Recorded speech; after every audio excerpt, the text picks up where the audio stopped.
Il y a des besoins en nourriture, il y a des besoins en eau, il y a des besoins en médicaments.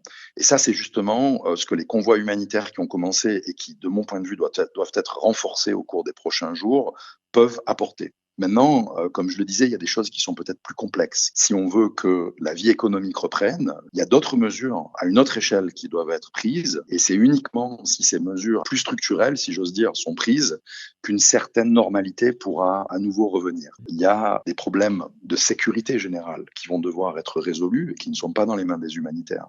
Il faut que les gens puissent, à un moment, estimer que la situation est à nouveau rétablie en matière de maintien de l'ordre et de sécurité. Il va falloir aussi qu'il y ait un minimum de confiance entre les différents protagonistes de cette crise qui puisse être progressivement restaurée. Nous faisons face à une crise qui est plus profonde et qui va nécessiter bien évidemment des ententes, et pour cela, cela va prendre probablement du temps. Nous avons eu beaucoup de témoignages de gens qui disent que certains membres de leur famille ont disparu. Donc des deux côtés, si j'ose dire, nous avons des gens qui ont soit disparu, soit qui ont été arrêtés. Et là, le CICR, en tant qu'organisation neutre avec un mandat pour ce genre de situation, nous nous sommes mis à disposition des différentes parties pour éventuellement faciliter les libérations de prisonniers ou des transferts de personnes détenues.